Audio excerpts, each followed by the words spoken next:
5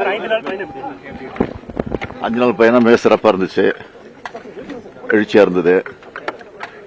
அதே நேரத்தில் மக்களை சந்திக்கக்கூடிய வாய்ப்பு எனக்கு கிடைச்சது.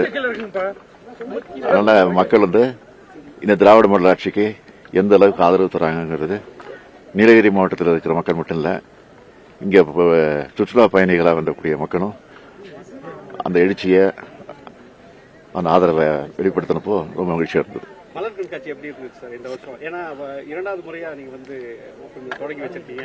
நீண்ட நேரம் அந்த மலர் கண்காட்சியை ரொம்ப ரசிச்சு பாத்தீங்க. அரேஞ்ச்மெண்ட்ஸ் எல்லாம் எப்படி இருக்கு சார்? நீண்ட நேரம் பார்த்தங்கிறதுனால சிறப்பா இருந்ததுன்னு அர்த்தம். ரொம்ப சிறப்பா இருந்தது. எதிர்பார்த்தோட நல்லா இருந்துச்சு.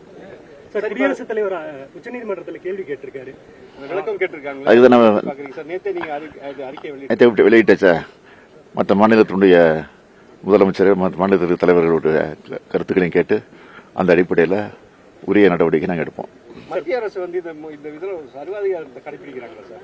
இப்ப இல்ல, தொடர்ந்து அவங்க அதான் கடைபிடிச்சிட்டு இருக்காங்க, தொடர்ந்து தான் பண்ணிட்டு இருக்காங்க. சார், ப. சிதம்பரம் இந்தியா கூட்டணி வீக்கா இருக்குன்னு சொல்லி என்னங்க?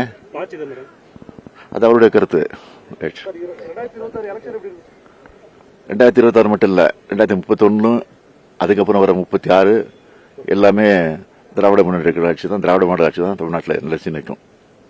நீலகிரி மாவட்டத்தில் இருக்க விளையாட்டு மைதானங்களால் மேம்படுத்தணுன்ற கோரிக்கை இருக்கு. குறிப்பா நீலகிரி மாவட்டத்தில் ஹாக்கி விளையாடுறவங்க நிறைய பேர் இருக்காங்க சார். இப்போ குன்னூர்ல எல்லாம் இருக்க ஹாக்கி கிரவுண்ட் எல்லாம் முறையா நிறைய கோரிக்கை வச்சிருக்காங்க மேம்படுத்தி தரணும்னு சொல்லி. ஏற்கனவே விளையாட்டுத்துறை அமைச்சர் வந்து கோரிக்கை வச்சிருக்காங்க.